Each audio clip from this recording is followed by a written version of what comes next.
प्यारे बच्चों, कैसे हैं आप। आज की इस ऑनलाइन कक्षा में मैं भावना राठौर आप सभी का पुनः स्वागत करती हूँ।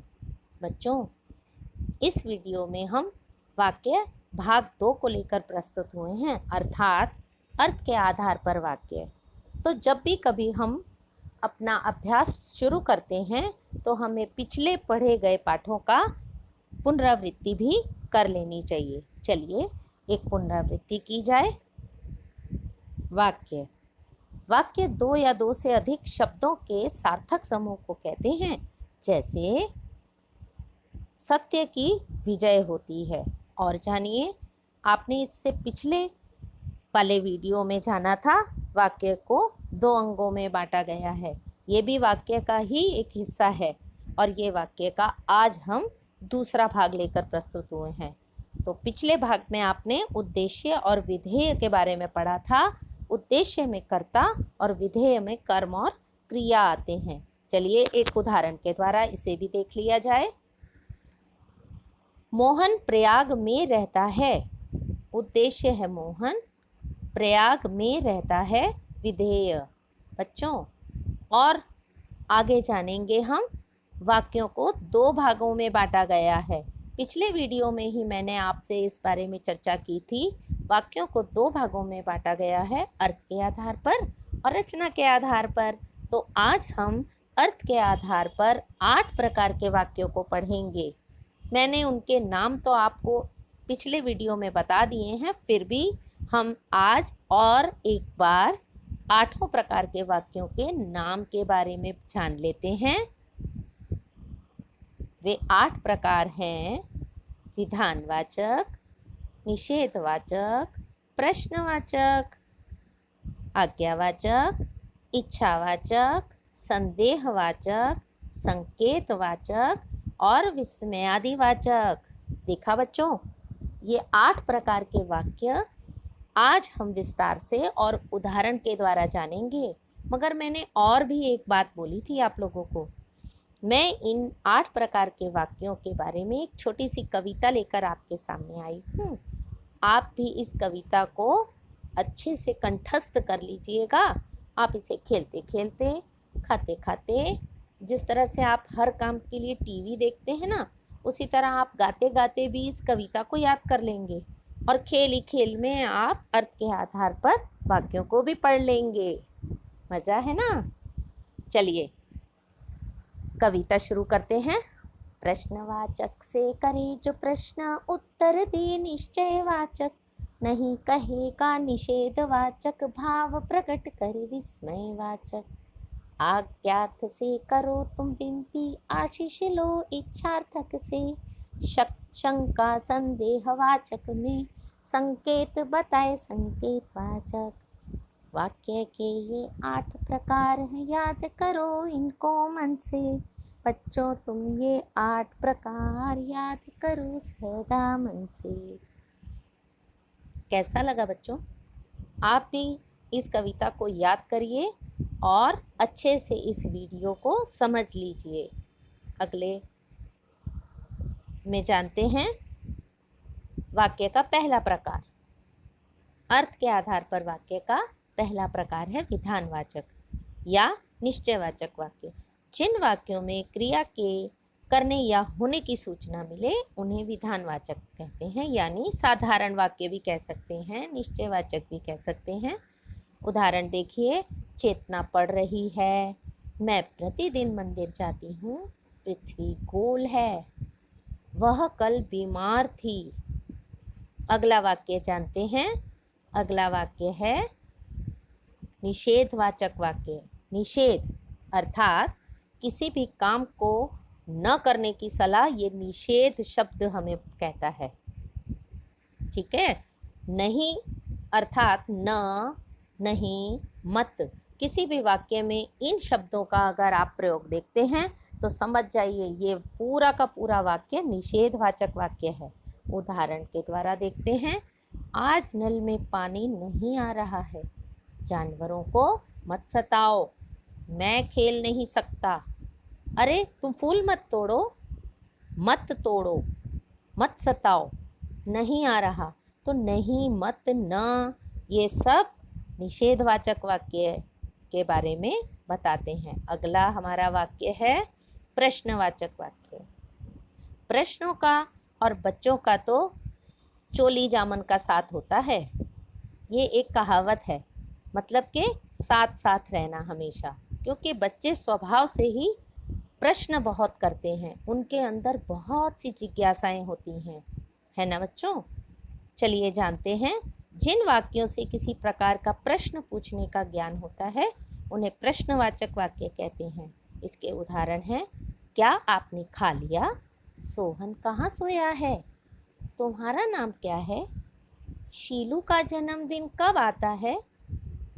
अब किसी वाक्य में कब, क्या, कहाँ, किसने, क्यों, कैसे, इस प्रकार से जो शब्द आते हैं किसी भी वाक्य में, तो ये प्रश्नवाचक होते हैं। और एक पहचान होती है प्रश्नवाचक वाक्यों की, इसके अंत में प्रश्नवाचक चिन्ह जरूर लगाया जाता है और शेष वाक्यों में पूर्ण विराम लगाया जाता है। चलिए बच्चों, अगला प्रकार जानते हैं। अगला प्रकार है हमारा आज्ञावाचक। आज्ञा केवल आज्ञा ही नहीं होती है कि बड़े हमें हमेशा आज्ञा ही देते हैं, कभी निवेदन, प्रार्थना, उपदेश भी होता है। जैसे हम पुस्तकों में पढ़ते हैं या हमारे संतों महापुरुषों ने कहा है, सदा सत्य बोलो, धर्म का आचरण करो, बड़ों की आज्ञा का पालन करो, ठीक है। और हम जब बड़ों को प्रणाम करते हैं तो वो हमें आशीर्वाद भी देते हैं, खूब फलो फूलो, सदा आगे बढ़ो, खूब तरक्की करो। और प्रार्थना भी इसी में आ जाती है, क्या मुझे एक गिलास पानी पिलाओगे? कृपया मेरा बैग पकड़ा दोगे? ठीक है, तो अब समझ गए आप। चलिए इसके बारे में जानते हैं। जिन वाक्यों में आज्ञा, प्रार्थना, उपदेश आदि का ज्ञान होता है उन्हें आज्ञावाचक वाक्य कहते हैं। उस कुर्सी पर बैठ जाओ, आप अंदर आ सकते हैं। तुम बैठकर पढ़ो, कृपया मेरा बैग ला दो। ये सब काम करवाने के लिए प्रयोग में लाने वाली सब आज्ञा, प्रार्थना, उपदेश आदि हैं। अगला वाक्य हम लोग जानते हैं, इच्छावाचक वाक्य। इच्छा का मतलब होता है कामना। आज हमारा क्या करने की इच्छा कर रही है? आज मुझे ऐसा करने की इच्छा हो रही है, आज मुझे ये खाने का मन कर रहा है। चलिए वाक्यों में उदाहरण के द्वारा जानेंगे और परिभाषा देखते हैं। जिन वाक्यों से इच्छा, आशीष, शुभकामना आदि का ज्ञान होता है उन्हें इच्छावाचक वाक्य कहते हैं। बच्चों, कभी आपके मित्र का जन्म दिवस या अगर उसने किसी खेल में विजय प्राप्त की है या परीक्षा में उत्तीर्ण हुआ है तो आपके मन में इच्छा होती है ना, आप उसे शुभकामनाएं दें। या अपने रिश्तेदारों को आप त्योहार की या किसी भी चीज़ की शुभकामना या बधाई देना चाहते हैं, वे सब इच्छावाचक में आती है। चलिए उदाहरण के द्वारा जानते हैं। आपका जीवन सुखी हो, बड़ों को प्रणाम करने से हमें यही आशीर्वाद मिलता है बच्चों।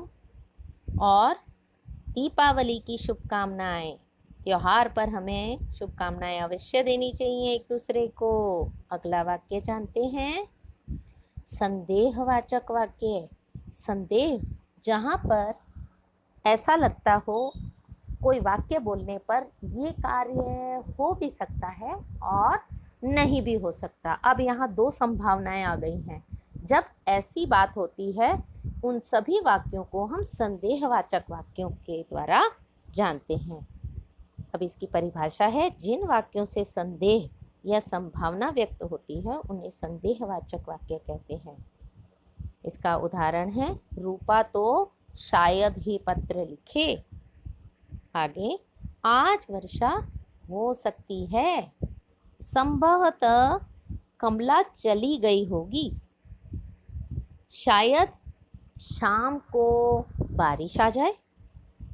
अरे इन सब वाक्यों में आपने एक बात समझी, कोई भी बात निश्चितता पूर्वक नहीं कही गई है, सब में संदेह प्रकट किया गया है। चलिए बच्चों, अगले प्रकार के वाक्य के बारे में जानते हैं। संकेतवाचक।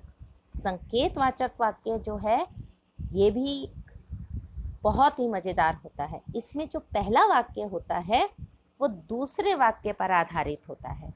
जब दूसरा वाक्य बोलते हैं तभी पहले वाक्य की सार्थकता सिद्ध होती है। चलिए उदाहरण के द्वारा आप जान जाएंगे। पहले परिभाषा। जिन वाक्यों में एक क्रिया का होना दूसरी क्रिया पर निर्भर होता है उन्हें संकेतवाचक वाक्य कहते हैं। बच्चों, अगला उदाहरण आप ही के लिए आ रहा है। देखिए, जब शिक्षक की बात ध्यान से सुनोगे तभी समझोगे।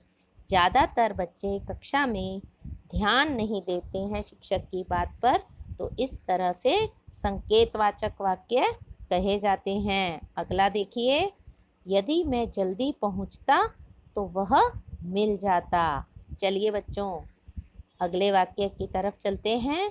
अगला वाक्य है हमारा विस्मयादिवाचक। विस्मयादिवाचक यानी हैरान कर देने वाले शब्द। ऐसे शब्द जो वाक्य के आगे लगकर उसमें हैरानी, खुशी, दुखी, घृणा आदि के भाव को प्रकट करते हैं। छी, अरे, ओह, वाह, शाबाश। ठीक है, चलिए परिभाषा देखते हैं और उदाहरण भी जानेंगे। जिन वाक्यों में घृणा, क्रोध, शोक आदि भावों की अभिव्यक्ति होती है उन्हें विस्मयादिवाचक वाक्य कहते हैं। जैसे, ओह, कितना भयानक वन है। अगला वाक्य, शाबाश, बहुत अच्छा खेल खेला तुमने। और अरे, तुम कब आए? ओहो, यह क्या हो गया। देखा बच्चों आपने। और जो इस प्रकार के शब्द है ना, ओह, शाबाश, अरे, वाह, इसके बाद जो एक चिन्ह लगा हुआ है इसे ही विस्मयादिवाचक चिन्ह भी कहा जाता है। बच्चों, इस प्रकार के शब्दों को लिखने के बाद इस चिन्ह को लगाना अति आवश्यक होता है वाक्यों में। ठीक है, और आपको आपकी पुस्तक में दिए गए अभ्यास को स्वविवेक से इस वीडियो को सुन लेने के बाद अपने आप अभ्यास को हल करना है। बच्चों, अगर हम प्रतिदिन अभ्यास नहीं करेंगे तो हम अपने स्वाध्याय में पीछे हो जाएंगे और हमें तो आगे ही बढ़ते रहना है। चलिए, इतनी जानकारी के बाद अगले वीडियो में मैं रचना के आधार पर वाक्यों को लेकर वाक्य भाग 3 लेकर आपके सामने फिर प्रस्तुत होंगी। तब तक के लिए आज्ञा दीजिए। नमस्कार, धन्यवाद।